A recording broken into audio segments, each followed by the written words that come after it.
Hey guys, and welcome to The Poll, the show where we talk about the comics that come out each week. That felt really relaxed when I did that. I think it's the chamomile. It's Oh kicking yeah. in, guys. I'm just Oh, chilling out. all the Um, delicious chamomile getting in your brain, changing your body chemistry, the making you calm. perfect. As always, I'm joined by my co-host Joel. You can find him Hello. over on Twitter at Cape Joel, and I'm Tiffany. You Oh, can find me over on Twitter at The Real Zoobs. So yeah, this is a little bit of a lighter week for us, which I think is why I'm just kind of relaxing here, just hmm chilling. Lots of But books came out, but not a lot of amazing things happened this week. no, it's very true, very true. So we have a smaller selection this week. We're just gonna kind of, get through them, and then next week I think will be more exciting. And not that this will be exciting. We're gonna have a nice time. We're gonna have a lot of Oh fun. yeah, we always do. But let's start with Mighty Thor number 700. This is so Yeah. weird now because now we're just going into legacy numbers. It feels so weird, doesn't it? Like I'm used to dealing with such smaller numbers at Marvel, and it's really fucked up my own filing. I'm not gonna lie. Joe's own personal thing. He's just like, Marvel, could you put out like some legacy stickers so I could put them on my other editions? But It'd be if nice. they put them out, then it's okay to put them on. It doesn't There's ruin just it. a ridiculous jump for no reason. But yes, The Mighty Thor, issue number 700. A book that tries to do a lot out of the gate. It's the jumping on point for people who maybe were lax Thor fans but want to come back now. It's the start of the Death of Jane Foster storyline. It's also a big anniversary issue, which means we get like 5 different stories in this extra long comic. Oh. Well, and how much do you know what the price point was on it? I think it was a little bit more expensive than your average one. Okay. But not by much. Okay. Not like Spider-Man where it's like $10 and you're like, why? Okay, that's good. That's a good start. Good start. Everything is written by Jason Aaron, but they go out of their way and they get some different artists in there, so you get a little bit of everything. The main, I guess, overarching plot, or the one that kind of ties everything together, is Odinson has gone to the roots of the Tree of the World of the Nine Realms to talk to the Queen of the Norns, because she fears that she's going to be attacked soon by Malekith. And I mean, obviously she knows because the Fates live there, so she kind of has an inside track to this stuff. Right. And the idea is that Malekith wants to attack the roots of the Tree of the World, kill the 3 Fates, and in doing so, free himself from Fate so he can win the War of Realms. Okay, you literally just sound like you described a D&D campaign, and I don't know I if know. I don't know if I want to play this one though. But I have a great build, though, for it. I really want to try it out. Well, again, that's a small thing. That's the overarching plot, because it's like we then follow all the different strings of fate to a bunch of different stories that are taking place within the Asgard family. Right now, we see Jane on Earth duking it out with She-Hulk, who's having a bit of a temper tantrum right now, because if you've been reading her book, she's gray, she can't control her powers, and the Fates are like, "Man, this is pretty cool, huh? We've seen lots of Thor versus Hulk fights before, but I bet you've never seen one like this before." All right. That's one. Another one involves Loki and his dad, the Frost Giant, kind of trekking through the tundra and being really passive-aggressive to each other. That's a story. Does anything happen with that? The reason I'm asking is because obviously Loki is going to be part of the whole Doctor Strange upcoming book. Is there anything mentioned in that? There. I'm glad you asked. I will skip ahead a little bit. Okay. There's a lot of cosmic stuff that happens here. Just in time for the movie, we course. check on in with what Hela is up to, Sure. and hey, she's still hanging out with Thanos. She's Thanos' rebound girl right now. She's hella good. Oh, I'm sorry.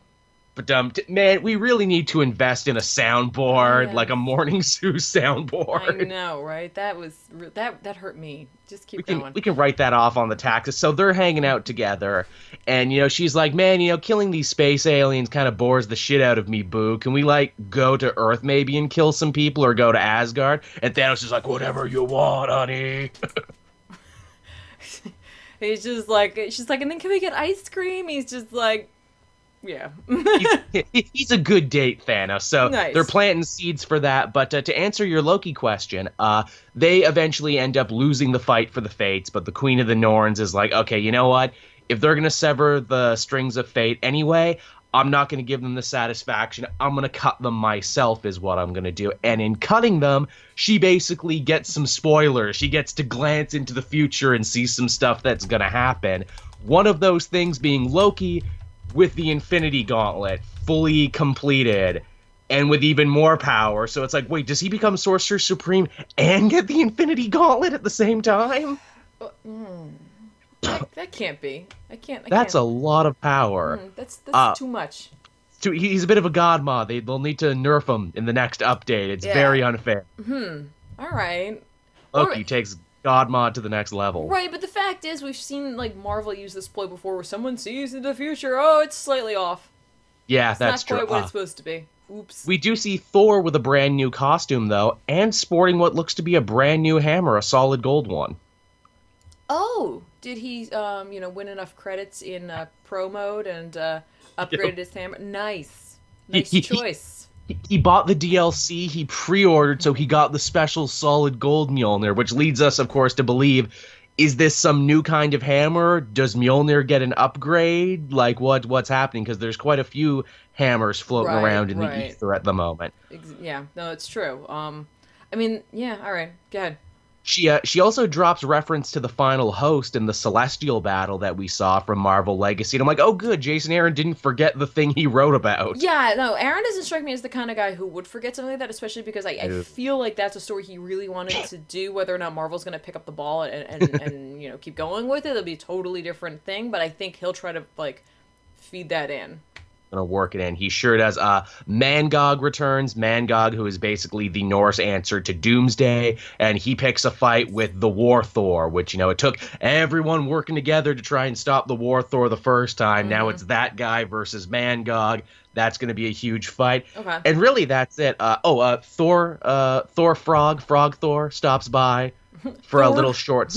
Thor is there for a short little story. In fact, here's the thing. He ends up saving Jane because when the ties of fate are cut, she loses control of Mjolnir, and it leaves her in the heat of battle.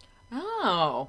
Which is terrible for her because she's fighting She-Hulk, and she's like, hey, if I don't have the hammer, I can't heal from my injuries, and I am going to die. Right.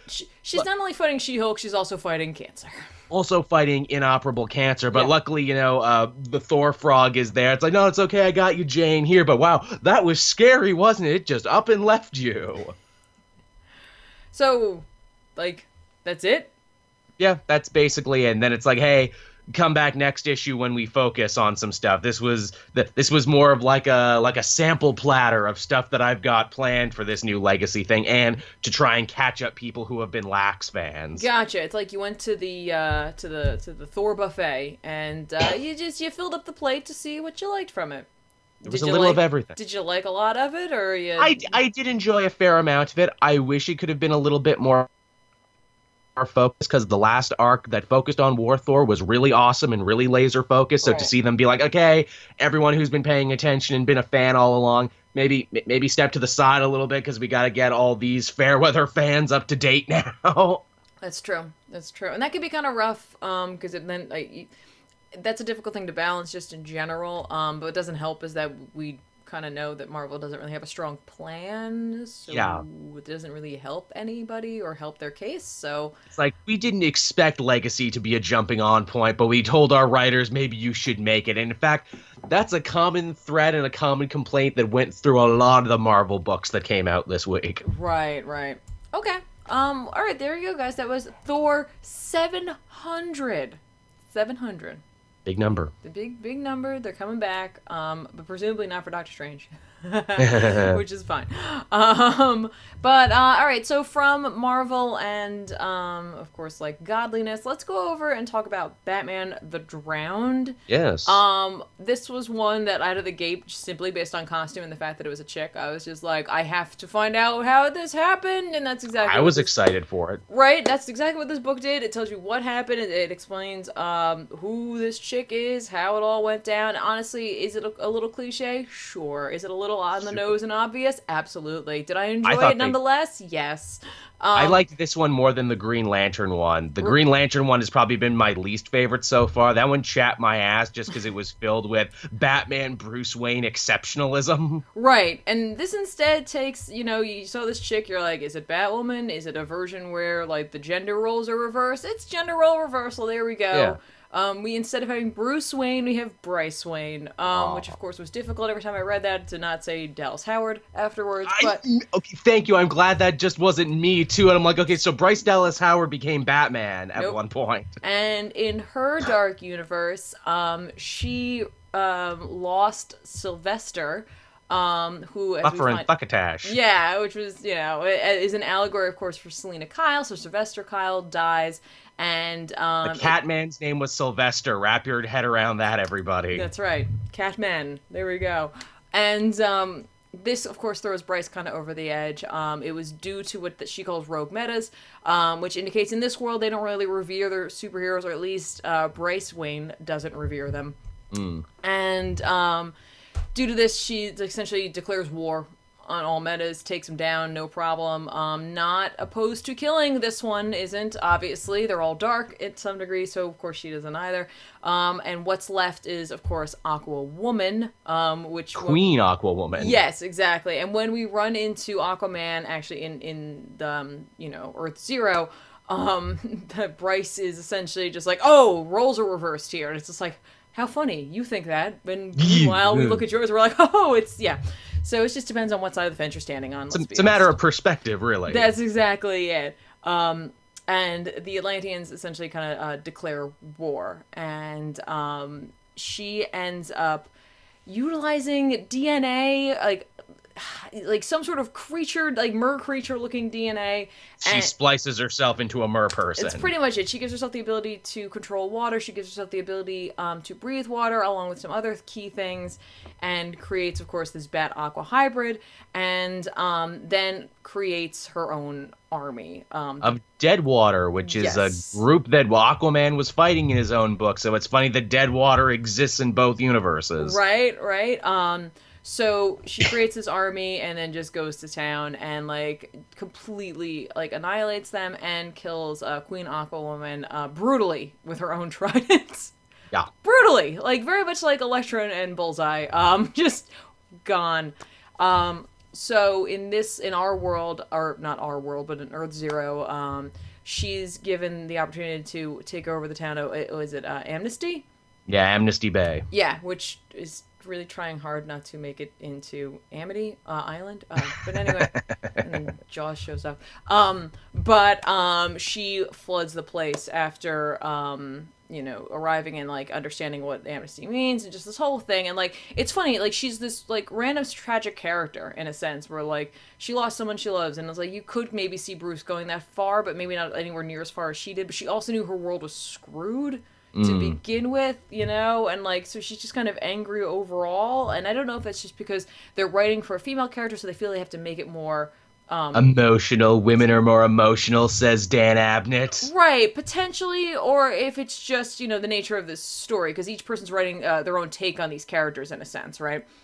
And I think they dropped the ball. We never got to meet this Sylvester dude. Even how they framed her flashbacks were very different than the other Dark Knights. When we got to meet the other Dark Knights, we were in their shoes, seeing their story from their point of view. She's telling us this story in past, this is shit that happened to me. Yeah, here, guys. Time out. Hang on. Let me just put my my whole story here on hold here, because don't worry, I'm gonna take out Aquaman and Mara. It's not gonna be a problem. But I got time to tell you my story. Structurally, it was unlike the other ones. No, absolutely. So on Earth Zero, of course, Mera and Aquaman show up, and they're like, all right, we can do this, no problem, here we go. And Mera immediately realizes that her aquakinesis, or whatever it's called, I can't remember. You got it. You nailed it in one. It doesn't work, because the water that's around there was created essentially by Bryce, and so therefore the rules of Earth Zero don't apply here. And so they are essentially helpless. Aquaman is overtaken by the Deathwater folk. And instead of just killing them, Bryce takes Mera and turns her into a Deathwater herself. Yup. And then it's just well, Aquaman will die, and at the very least, he won't have to suffer the emotion and the loss that I did in losing Sylvester. And then that's about the time that Dr. Fate shows up and pulls Aquaman away. And that's the only, I guess, silver lining for Bryce in a way, where she's just well, wherever he is, I know he's suffering, so eat it. Good for me. Yeah, pretty much. So, we have this fairly, vindictive bat woman, essentially, from a world where she's arguably the most evil Dark Knight we've seen so far. Everyone else's path to hell was paved with good intentions. Hers was all revenge from the get-go. Yeah, exactly. Like, this is a side of Batman in which, like, revenge and vengeance is what, like, fuels them entirely. And, like, talk about looking into the abyss and just going all in. Like, that's exactly what she did. Like, regardless of what the world was like prior to this, and if the metas were actually bad, the moment anything is taken away from her, she, like, snaps and loses it. And then, which calls into question, I think, what she was like prior to this, because clearly we never get to know, right? You don't get to know. Did Bryce also lose her parents as well, and like is she also have like no, I'll just kill. I mean, she has knives strapped to her, like that was part of her bat costume. Knives, like big like I'm just like, well, all right, we didn't go right for the guns, but like that's not a batarang. Yeah, a batarang could do some damage. That's a knife. Like, I thought it was a real ball drop, because, like, I mean, you had a whole gender-swapped universe, and we never got to see more characters than just Batman and Aquaman. Come on, I want to see Lady Alfred, I want to see Lady Superman, and Man Wonder Woman. I want to see all of this. No, it's absolutely true. So, you know, like, I enjoyed this, and like I said, like, it's a little cliche and it's a little obvious, sure. But I still enjoyed it. Joel, could you turn your camera on and then turn it back, or turn it off and then turn it back on? You're frozen. Uh-oh.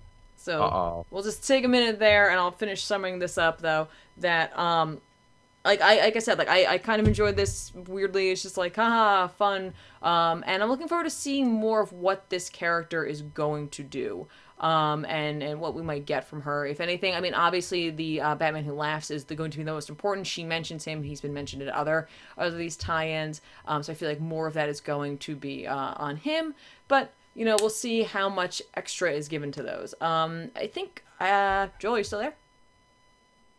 Okay. It looks like I might have lost Joel, so whilst I wait for him to come back, I will very briefly talk about The Realm, which is a book coming out from Image. The Realm, I mentioned it in the past. Realm number 1 came out, I guess, a month ago. Realm number 2. Oh, Joel is gone, everybody. We're gonna have to give him a call back and see if we can't get a hold of him. But while we wait, just enjoy looking at nothing. But The Realm is essentially an apocalyptic world in which magic has a hold. And I guess I'm gonna have to put the cover up and keep talking to you guys. There we go. We get to see this time around is actually just more of this world. We get to understand a little bit more of the magic that's involved with it. And we also get to just get to know the characters a little bit more. All right, there we go. All right, you're super close, but better than before. There we go. And so in this we get to see a group who has hired our main character, Will, who will be taking them to their destination across, like, this savage wasteland of magic, essentially. And when I say magic, I mean, like, there are orcs, and there are goblins, and there is literally people who do magic spells, and they worship evil gods, and all this thing, right? And, like, apparently this has been going on for 10 years, we find out in this issue. This has been going on for quite a while. This is just kind of the way the world is now, and everyone's just like, okay, well, sometimes you just have to deal with orcs and goblins. It's essentially like a really crappy version of the Lord of the Rings. But, essentially, we find out that the group he's transporting, there's an older man with him. He's been worried about that because of the fact that it's like, you're gonna send this old guy out into the wastelands? All right, well, hopefully he won't be an issue. We find out that the old man is carrying something, and it's very important to him, but he also doesn't want everyone to know about it, so he's not going to tell Will, which is like, there you go. Huh? I said, is it can? Nope. Easy. Nobody knows what it is, because he doesn't tell anybody. He doesn't, like, he tells one person in the group, but, like, he doesn't reveal it to the audience, and he certainly doesn't reveal it to Will. He's like, I'll let him know when the time is right, if it need be, that kind of thing. And it's just like, I guarantee you won't, and it's gonna be a problem. But it's okay, like, we'll figure it out. We meet one of Will's friends, an associate of theirs who is like this awesome chick who, like, kicks butt and, like, is just, like, wears, like, this cool like bird helm thing. She's called Rook. And We also meet another individual who's this kind of burly guy who is out taking out a whole bunch of orcs. Like he's like a wastelands warrior kind of thing. But he uses guns to kill magical creatures, which in and of itself is kind of funny. And we also get to know the kind of the villain a little bit more of this, and then to understand that there's like this, he's serving this council who also serves this like other thing, this higher power essentially. So like there's kind of this like butting of heads there. Overall, I just think it's kind of interesting. I like the world that they're building here because of the fact that it's A, apocalyptic, and B, it's magical. So I'm on board for that. Best of both worlds. Exactly. So I ended up skipping past Invincible Iron Man number 593 to stall for time. So why don't you tell me about Invincible Iron Man number 593? So this is the big search for Tony Stark issue. If you were reading the Iron Man book, his body went missing, and if you read Marvel Legacy, they once again tell you that his comatose body went missing. Right, okay, yep. Yeah. This kind of deals with that, in a way, much like Thor number 700, it's trying to get lax Iron Man readers up to speed, and it has the double duty of having to get you up to speed on what's been happening with Riri, but also what's been happening with Doctor Doom Iron Man, because these books are now one. Right, of course, because we can't, yeah, okay. Yeah. So they actually pick a pretty cool place to couch this story, and it's the Stark Expo that Tony does every year, but everyone's really sad because he's gone and he can't make it. And it brings into question, how much does the public know about Tony's coma and what happened to him and where he's been? And man, Bendis has done a bad job explaining who knows what. Yeah, no, I know what you mean.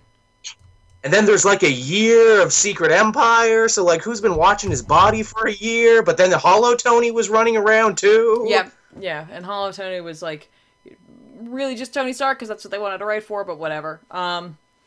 No one has a good answer for that, but hey, it's, his mom being a former rock star and disc jockey, she's taking control of the expo and everyone loves her and everyone's doing a good time, and MJ is giving herself a nice pat on the back too because she called in a bunch of her contacts in the fashion industry and in the club industry to really kind of bring this show together, and they're like, man, we don't even need Tony, we made this happen, look at us. Right, okay.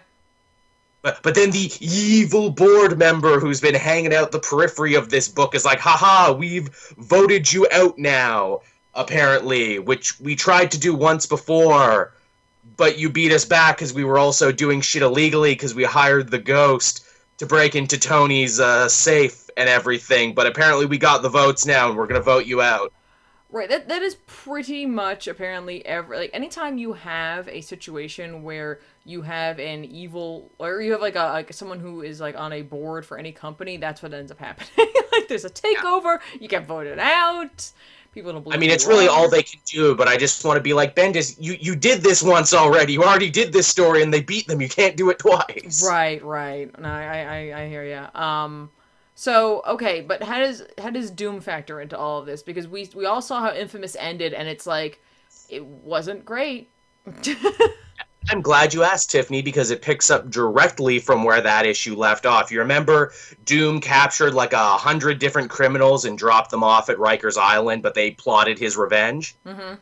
All right, well, there's been a big breakout, and the fact is Rikers Island is ridiculously understaffed now because S.H.I.E.L.D. has fallen apart. And now that S.H.I.E.L.D. has fallen apart, they have no one to watch these super criminals, so they basically just walked out. Right, that was not really a good plan on anyone's part there. Like, hey, you might want to try to keep S.H.I.E.L.D. together, at least until you get some new hires on. Maybe, train them a little bit. I don't know. Yeah, not a great look for them. Ben Grimm shows up once more, and it's funny because Dr. Doom's like, hey, Thing, this is awesome. You were only after me before because you were working for S.H.I.E.L.D., but S.H.I.E.L.D.'s gone now, and I'm a good guy and you're a good guy, so we can be buddies, right? And Ben's like, no, go fuck yourself, you deluded asshole. I will never be your friend. You can fly around in a suit, you can save people, you can try and, help the scared little boy inside you as much as you want, but it will never wash away your sins, and I will never be your friend. And Doom leaves kind of defeated and sad. That's interesting because it's like at the same time, like here's the thing, I don't want Ben to fall into like a thing where it's just like, haha, Doom was just trying to trick you into being his friend and now I will take advantage of you. But at the same time, it kind of is unfortunate that you know, like, I don't know. I know Ben is very loyal, of course. Like, I know that's a huge part of who he is. But it's also sad that, like, he could never, like, get past something like that. You know what I mean? Like, I don't know. Like... You're kind of stopping his character growth, but then again, they've also shown some pages for that Marvel 2-in-1 book, and apparently Doom is going to be in that book as well, so maybe they'll become buddies in that book. I don't want them to be buddies, but that's like hard. I will never forgive you, and it's just like, you know, like, honestly, it's weird, because it's like, yes, some of this stuff has happened, some of it hasn't happened, he's a totally different person now, it's, I don't know, like, I don't know. That's like blaming a clone. Yeah. Ooh, I'm glad you mentioned clones, too, because that takes us to our finale. Oh, come on. Okay. Okay, so Tony's body has disappeared, and they're running through all the reasons where they're like, you know, okay, either A, he was kidnapped, but that's unlikely because we have great security. Maybe he just got up and walked away. He was a spy for a little bit. He was the former head of S.H.I.E.L.D. He's turned off whatever tracking chips were in him. If he doesn't want to be found, he doesn't want to be found. Right. And they're like, okay, maybe we got to call someone. Maybe we got to call Dr. Doom on this, and maybe he can actually help us, because Dr. Doom can find just about anything, because he's freaking Dr. Doom. Mm-hmm. And then the weirdest thing happens. Then we flash somewhere else, which you'll like this. Actually, a good chunk of this book took place in Jersey, hilariously. Yay! Well, Jersey's been getting a lot of play recently in Marvel. But I gotta tell you, though, what Bendis thinks Dover, New Jersey looks like is not correct. It is not correct at all. When I saw that, I was like, you've just picked that because that's where the Joe Kubert school is, but that's not what it looks like. Anyway. See, I didn't think about that. But yeah, we transition over to some unknown place where there's a bunch of, like, you know, cloning tanks, essentially, is what they look like. And one malformed, bald dude just kind of stumbles out of the tank like he was just been born, can barely speak, but can swear somehow because they do, like, the bunch of punctuation as to signify he's swearing. Right. He crawls over to the old 60s Iron Man suit, not the silver one, but, like, the one that most people consider to be the most original one. Okay. He knocks it open, crawls inside it, and then, like, you know, there you go. We got a malformed-looking clone man now inside an Iron Man suit, one of the old ones. Man, you know what's great? When Marvel does things with clones. It's always worked out, and people have always really enjoyed it. People usually embrace it. So again, I don't know it's a clone. It just looks like a clone. Okay, that's fair then. So, well, the jury's still out on it if this is any sort of clonage, maximum or otherwise. Yeah, my brain was literally going there too.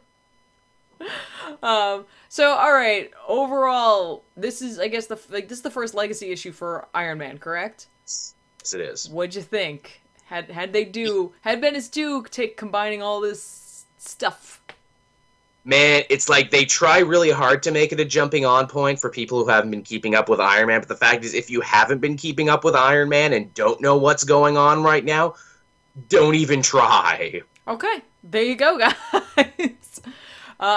It's funny. Bad jumping on point is this. Right, which is so bizarre because, like, I don't know what this is supposed to be. I don't know who it's for, and I don't know who it's supposed to be, and I don't know who they're trying to sell it to, but, like, I can't imagine, if you're reading Infamous Iron Man and you're told it's over here, but it's like, you didn't keep up with what's going on with Riri, or you really didn't keep up with what's going on with Tony, you're gonna be so lost trying to just follow this one thing you enjoyed, which is unfortunate. Alright, you know what, Joe, while we're on the roll, and while you're on a roll, let's talk about Superman number 33. Let's do it. Talk about the Superman. You're up, man. It was supposed to be you. I messed up my whole thing. Yeah, go ahead. Sorry about that. So yeah, Superman. After two kind of lackluster Deathstroke-focused issues in a row, we're finally back to the big story, to the actual big ongoing story, and that is the focus, interestingly enough, is on Lex this week. Okay, yep. The new arc is called Imperious Lex, which I love. They're clever, aren't they? They're very clever, and somewhere Namor's like, motherfucker, someone's taken my words. Yeah, exactly. It's like, ooh. It hurts. But why are my ears burning? Why are my aqua ears burning? I feel like someone didn't pay me what I was owed. Well, they're steaming, because he's underwater.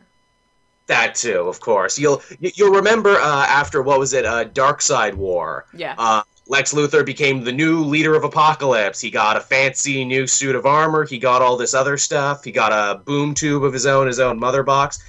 And then he just did nothing with it. Yeah. It's like, man, if you're supposed to be King of Apocalypse, I think you're supposed to, like, do your job. Nah. But he's like, nah, I'm Lex, I don't have to. And surprise, surprise, in his absence, Apocalypse has fallen to civil war yet again with Granny Goodness and the Dark Side loyalists on one side and everyone else on the other side. A lot like Mr. Miracle right now. I know, which is so bizarre because I'm just like, is it in continuity? I don't think know. so. I don't think so. But People keep telling us Mr. Miracle is in continuity, but I find that incredibly hard to believe. Right? Because, like, honestly, we don't really see any of the new gods in this issue. We just see really just the people of Apocalypse warring over, I guess, who's supposed to be in charge, honestly. And we do see Granny Goodness, which is kind of hard to have seen her in light of what happened in issue 2 of Mr. Miracle. But yeah, basically, the slaves of Apocalypse come to Earth and they're like, hey, Lex, do your goddamn job, you absentee king asshole. Right? Yeah. We get, like, I gotta tell you, like, that, I was like, oh yeah, I kind of forgot about that until they showed up, honestly. We do get to see a really fun, like, hey guys, aren't we having a nice time? We're literally about to ruin this nice time. We see, you know, Superman and, like, Lex Superman showing up to stop this, like, bank robbery, essentially, with, like, the Justice League of, like, I think they call themselves crime or robbery or whatever. The Justice League of Armed Robbers. That's it. They're literally just wearing, like, crummy plastic masks of the Justice League members. Fun. It's and the guy wearing the Flash mask is the getaway driver. Yep, get it? Exactly. So you get to see them working together. You get to see, like, Lex handling the aftermath and all that stuff. And it's cute. You get to see Superman going home and spending time with his family and, like, shrugging Lex off in order to do so. He takes them to the movies and he takes them to see The Good, the Bad, and the Ugly, where I'm like, that doesn't seem like a Clark Kent choice of movie, but alright, it's a classic. Oh no, I guarantee it is. You know Pa Kent loved that. Oh, I'm sure he did, but I'm sure Superman's like, man, that Clint Eastwood is quite the anti-hero. I don't agree. Right? Or maybe I don't know. I assume he just kind of likes it because he probably has fond memories of watching it with his dad, which I think is very sweet if that's what it is. We also get to see him denying Damian to hang out with, or not Damian, John to hang out with Damian. He's just like, we're going to go do superhero stuff. Yeah, it's like, it's just me and my friend. We're going to go do superhero stuff around the city. Now, John, you hang out with your mother and me. We'll go get dinner and a movie. It's like, oh, all right. Yeah, exactly. Which is so funny because, like, them going to the movies has such ramifications for the rest of this story. It does. It's so funny to see Superman actually blow someone off, because you never get that. Where it's like, oh, geez, Lex is doing that thing from the Superman movie where he does a frequency only I can hear. Oh, God, I bet if I show up, he's just going to want to show off his brand new armor plating or laser beams or something. Yep, yeah, exactly. But that's not what it is. It's adorable in its own way that Lex is so lonely and so hurting for friends that he just calls Superman every so often just so he can have someone to talk to. Right? He could, yeah, I know, right? He's just like, my greatest enemy is also my best friend. They have a real Homer Simpson, Ned Flanders relationship, don't they? A little bit. Stupid best friend, Superman. I love and cherish him. I'm going to bash his head in with this pipe and take his tickets. That's right. But Lex, of course, being Lex, he has a whole thing in place for if should ever he be kidnapped, and that is a bunch of robots go and abduct Superman, or abduct anyone with Kryptonian DNA on them, which means Superman and his son and Lois, because she was nearby. Yeah, essentially, like, they show up, Superboy and Superman think that they've defeated them, and that was all part of Lex's plan, and it creates a giant mother box around them, powered by a much smaller mother box. A tiny one, yeah. Lex, he's a smart guy, he's working on it. He's like, hey, I heard you like mother boxes, so I'll put a little mother box inside a big mother box. Yeah, exactly, yeah, I love the pinging of the giant box, I can only imagine. Because in my head, it's a small ping out of the small one, so it has to be this much deeper, like, bellowing kind of ping. Just all throughout the city. Yeah, pretty much. So then they are whisked away. Yes, to Apocalypse to start off this story. And in classic superhero fashion, they don't all land together in the same place. They all land in 3 different places. Yeah. So one of those three is in a lot of trouble. Yeah, Lois got the really crap end of the stick on this one where she got dropped. Oh, yeah. Yeah, there's Granny Goodness and her Furies. I'm just like, is Lois Lane going to become a Fury? That'd be awesome. She could totally hack it. She'll just pretend like she's like, yeah, no, I'm here for Fury training. Oh, okay. That makes sense. Move along. Okay. I could totally see Granny Goodness being like, I see something in you. I've trained a lot of heartless warriors. I think if I could break you down, you'd be a hell of a Fury. We've never had a Fury from Earth before. Right? Exactly. We can make this work. Yeah. Yeah. This is going to be great. I hope that happens now. That sounds fun. That sounds like a fun dynamic. So, you know, like... That's basically the story. It's all set up is what it is. Yeah, it really is. It does leave you like, how are they gonna get at this one? This, like, gang, you know? Like, it was funny because it's like, this is legitimately an actual problem. But at the same time, it felt very much like the end of, like, you know, like some cartoon kind of episode where I'm just like, well, they'll get out of it. It'll be fine. It'll be totally fine. But I'm like, I'm very on board for this.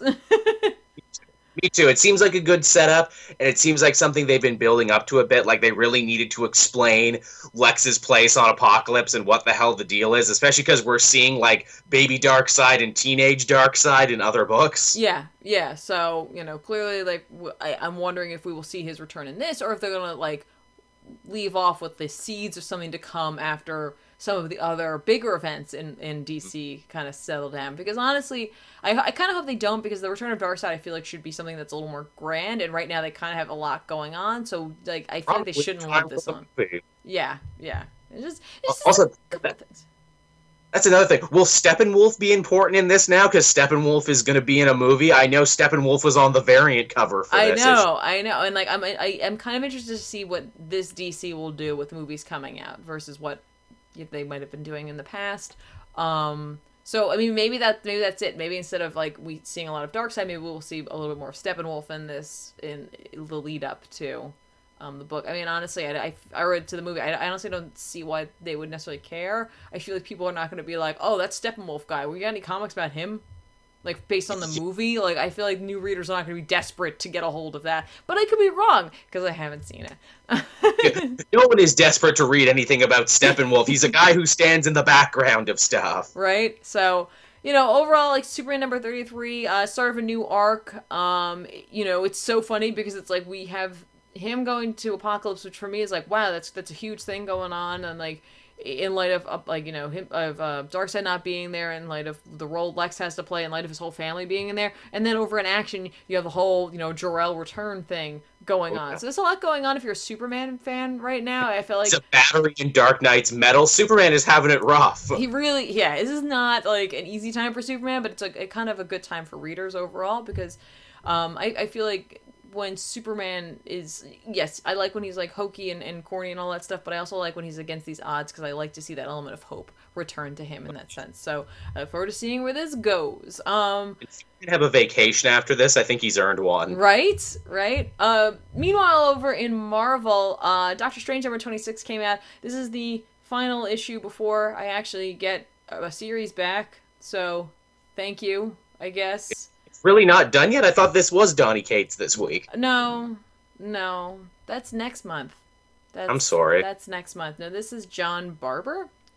He did a fine job. This is very much a monster of the week style story. Barber really took an opportunity to focus on the relationship between Strange and Zelma in this, and to make sure that we understand that she's not just in place of Wong, she's really an apprentice, and she is in fact trying to learn magic. He does emphasize the fact that magic is still gone from the world, and they are actually on a mission to find artifacts in the subways of Queens.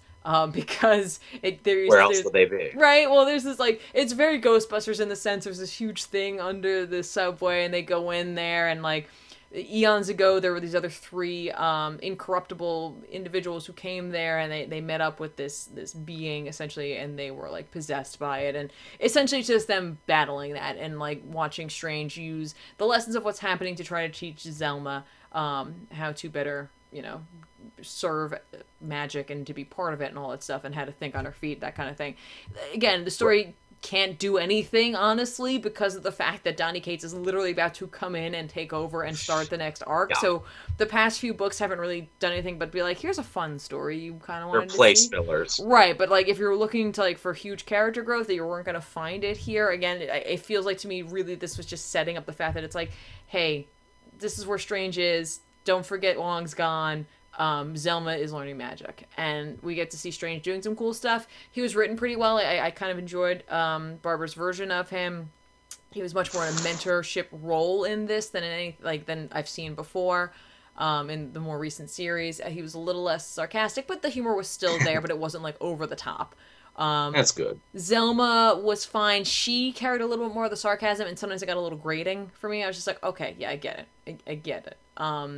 And, I mean, that was it. Like, for me, I've just been in this holding pattern waiting for the next arc to really start. So... We've all been there. Right, and I wasn't a huge fan of him being trapped in the, like, tie-ins to Secret Empire. So, like, for me, it's been a long while that I've been super excited for a Doctor Strange book. But next month, I'm super excited for the next Doctor Strange book to come out. So I'm definitely going to be picking that up. And, God, I hope it's good. I really do. Yeah. I hope it's good for you, because if not, there will be a hell to pay. Right? I'm just like, I can't anymore. It's over. I don't care anymore. But there you go, guys. If you're looking for just literally a standalone issue of Doctor Strange, this could be interesting for you to pick up. It's not going to explain much of what happened in the Aaron run, but it's kind of just, again, it's a fun story. It's just kind of like, again, Monster of the Week. Very Monster of the Week, but, you know, kind of cool, kind of gives you a feel for the character in a sense and like where he is right now. So there you go. There's Doctor Strange number 26. Now this is pretty much it for us for this week. So we're gonna talk about Batman number 33. This is in the wake of Wojar. Yes. Batman. Post Wojar. We're in a post Wojar world now. We certainly are. So yeah, let's jump into it, Joel. Yeah, okay, so, we join Batman and Catwoman, who are in the desert, following, Catwoman agreeing to marry Batman. Yep. I feel like they did this scene entirely just so they could make, Duster Batman from Batman v Superman canon. Right? I know. I thought the same thing.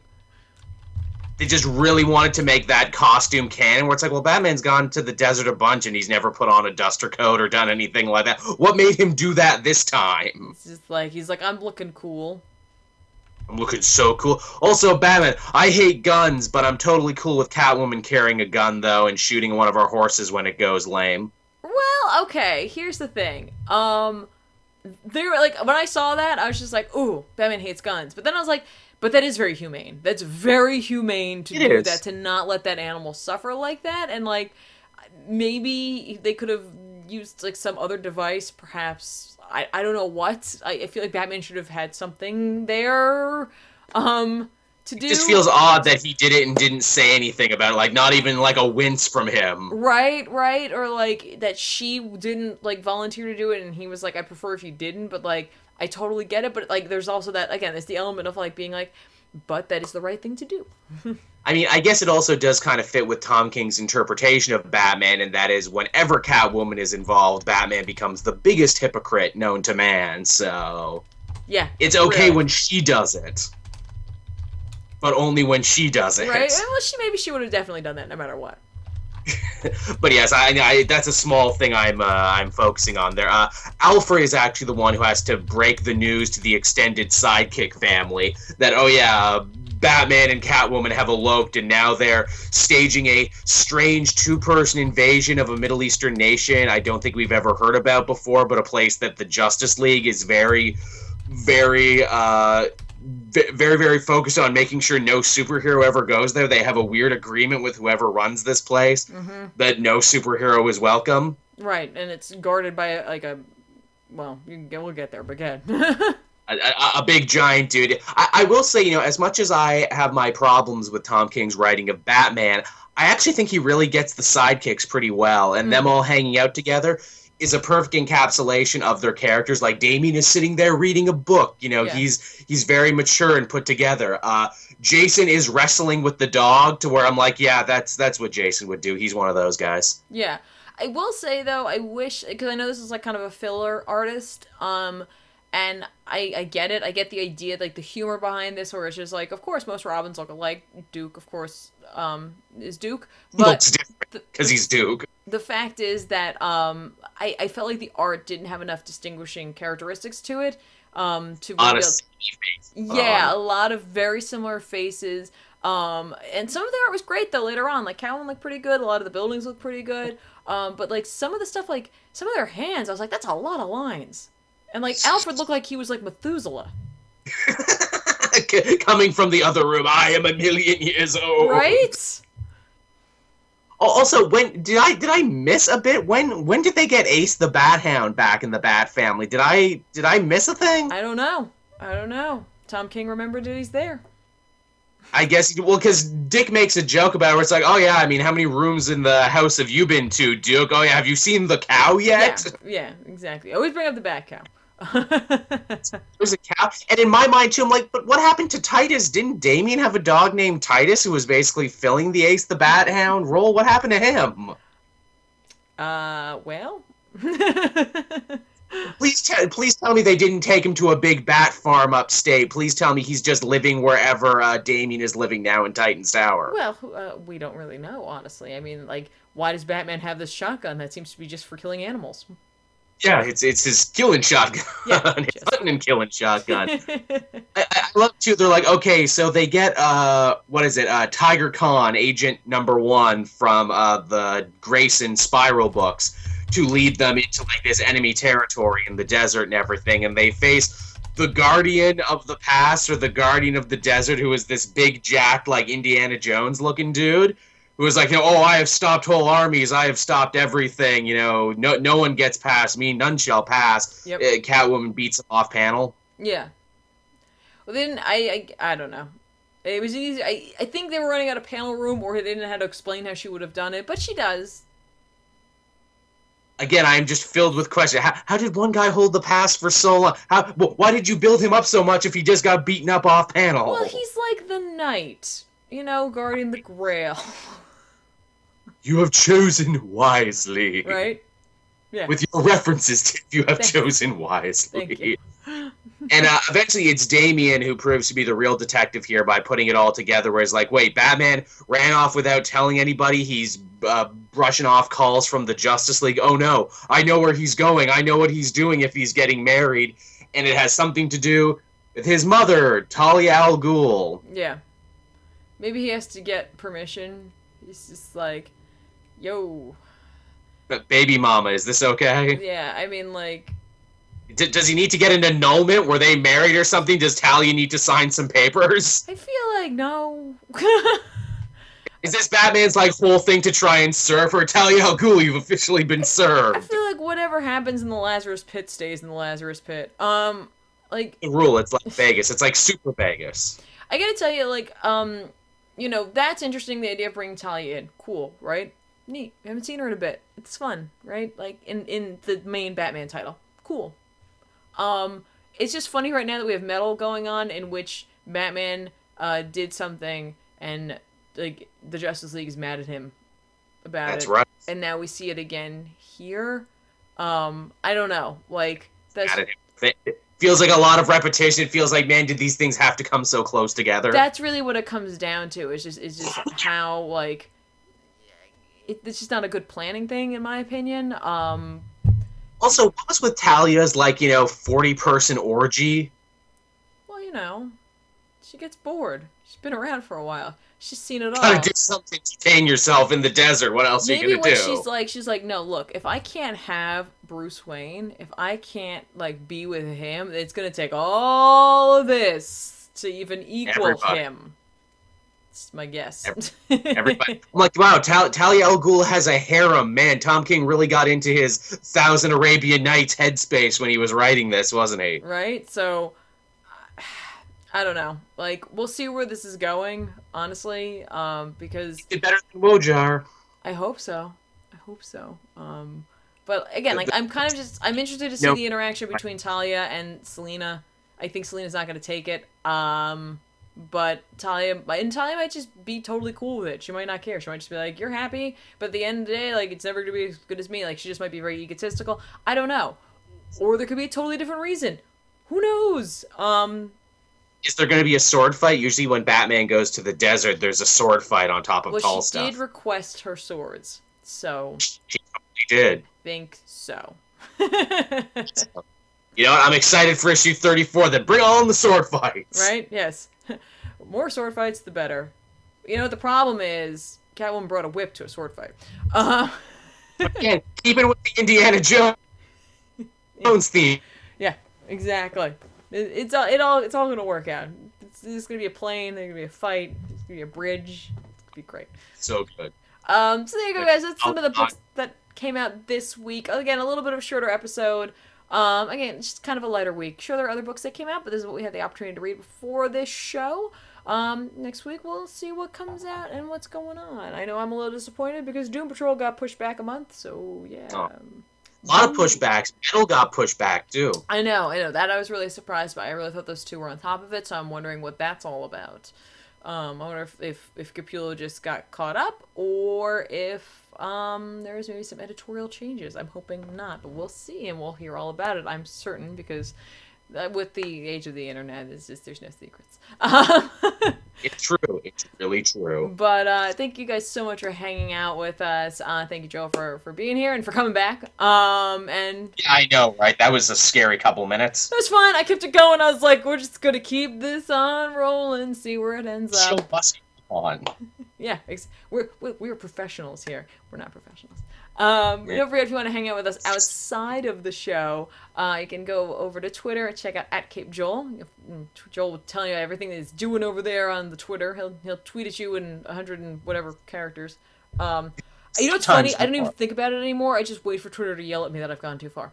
And if you want to hang out with me, you can go over @TheRealZoobs over on Twitter and, chat some more and see what's happening. I got a sweet new avatar. I'm so pleased with it. Love it.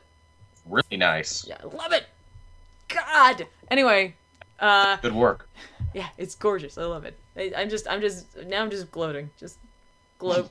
But anyway, we'll see you guys next week. I think the poll is also, or the weekly poll is also next week over on Eligible Monster. That has gone to an every other week schedule. It's really working out for that show, so who knows what'll happen. But anyway, we'll talk to you guys later. Have a good one. Bye.